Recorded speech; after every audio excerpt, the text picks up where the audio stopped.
Mercredi 17 avril 2024, Paul Belmondo accordait une interview à Paris Match.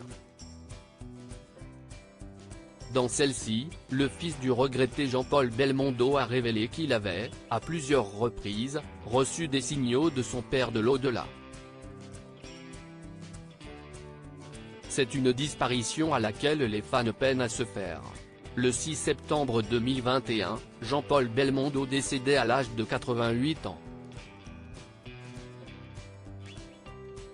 Une annonce qui avait suscité une vive émotion. Et rapidement, les hommages avaient afflué sur les réseaux sociaux.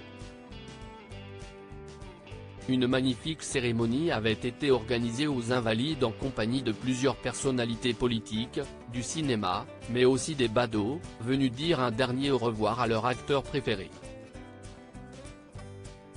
Les regards s'étaient ensuite tournés vers sa famille, unie dans le deuil. Durant l'événement, un membre du clan Belmondo avait particulièrement brillé par son magnifique discours, son petit-fils Victor. Quelques années plus tard, le 26 novembre 2023, dans un entretien accordé à Var Matin, il se remémorait, non sans émotion, les souvenirs qu'il gardait de son père.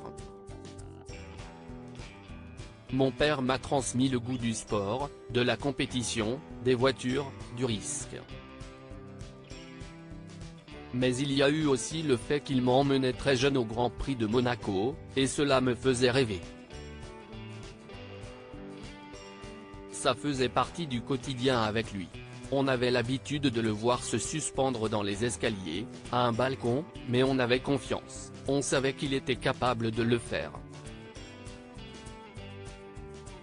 Paul Belmondo, je crois à ces signes-là, un sujet que Paul Belmondo a une nouvelle fois évoqué ce mercredi 17 avril 2024 dans les colonnes de Paris Match. Et visiblement, il peut toujours compter sur le soutien de son père. D'après les dires de l'ancien pilote de 60 ans, il a reçu plusieurs signes de son père depuis sa mort. Le premier, le jour de son décès, l'ascenseur est tombé en panne, sur l'écran, parfois, j'ai le sentiment qu'il me fait signe. Quand il est mort, l'ascenseur est subitement tombé en panne. On a dû le descendre péniblement par l'escalier, comme s'il voulait rester parmi nous, explique-t-il dans un premier temps. Mais ce n'est pas le seul signal que son père lui aurait envoyé. Au crématorium, deuxième panne d'ascenseur. Le jour où l'on partait disperser ses cendres dans sa maison d'enfance à Piriac-sur-Mer, impossible de trouver un taxi. Il a fallu prendre le métro, avec lui dans mon sac, et passer par la station de métro Bir Hakeim, celle de la légendaire scène de peur sur la ville. Il voulait la refaire ? Je crois à ces signes-là. Des confidences troublantes.